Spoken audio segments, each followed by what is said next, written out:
कंपनीमधील महिला अत्याचार प्रकरणात बचाव पक्ष आणि सरकारी पक्षातर्फे न्यायालयामध्ये जोरदार युक्तिवाद झाला।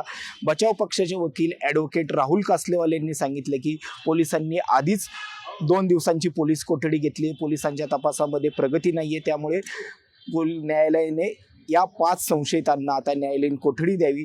पोलिसांच्या प्रगतीमध्ये तपास नसल्यामुळे आणखीन काय नव्याने पोलीस कोठडी देण्याची गरज नसल्याचंही सांगितलं। तर सरकारी पक्षातर्फे न्यायालयात सांगण्यात आले की हा गुन्हा संवेदनशील आहे, या उर्वरित 5 जणांना न्यायालयीन कोठडी दिली तरी चालेल, मात्र या महिला जी आहे संशयित अश्विनी चेनाई हिला 7 दिवसांची पोलीस कोठडी देण्यात यावी अशी मागणी करण्यात आली। या संदर्भात आम्ही बचाव पक्षाचे वकील ॲडव्होकेट राहुल कासलेवाल यांच्याशी संवाद साधला असता ते म्हणाले की करण्यात आले होते। एक जो पूर्वीचा गुन्हा आहे त्याच्यामध्ये एक महिला आरोपी हजर करण्यात आली होती, त्याच्यासाठीचे वकील दुसरे होते। आज इतर आरोपी जे हजर करण्यात आले त्यांच्या वतीने मी, बाबा सय्यद साहेब, हनीफ शेख आम्ही लोकांनी काम बघितलं। आज त्यांनी पुन्हा पोलीस कस्टडी वाढवून मागितली होती, परंतु न्यायालयाने त्यांना एक महत्वाचा प्रश्न विचारला की मागच्या दिलेल्या पोलीस कस्टडी पासून आतापर्यंत प्रगती काय आहे। त्याच्याकडे मला असं वाटतं की तपास यंत्रणेकडे काही खूप चांगलं उत्तर नव्हतं। आमचाही मुद्दा तोच आहे की तपास यंत्रणेकडे मागच्या दिलेल्या पीसी पासून आजपर्यंत तपासामध्ये काहीही प्रगती दिसत नाहीये आणि प्रगती दिसण्याजोगा तपास आता काही राहिलेला नाही, कारण मुळातच सगळे आरोप हे 1-2 वर्ष जुने आहेत आणि ते तोंडी आरोप आहेत।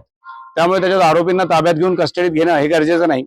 त्यांचा एक मुद्दा होता की आरोपी तपासात सहकार्य करत नाही, त्याच्यावर आमचं म्हणणं होतं की सुप्रीम कोर्टाने पण सांगितलेलं आहे की तपासात सहकार्य करणे म्हणजे काही आरोपींनी गुन्हा कबूल करणे नाही।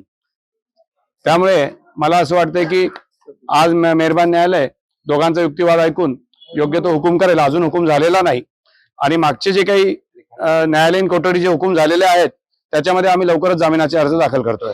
मल्टीनॅशनल कंपनीमधील महिलांच्या अत्याचार प्रकरणात कोठेपर्यंत तपास आलेला आहे, याचे आणखीन काही धागेदोरे लागलेत का, या संदर्भात आम्ही माहिती जाणून घेण्यासाठी SITचे प्रमुख सहाय्यक पोलीस आयुक्त संदीप मिटके यांच्याशी संवाद साधला असता ते म्हणाले की IT कंपनीतल्या लैंगिक शोषण आणि धर्मांतराच्या प्रयत्न प्रकरणी आज कोर्टामध्ये आरोपींना हजर केलं होतं।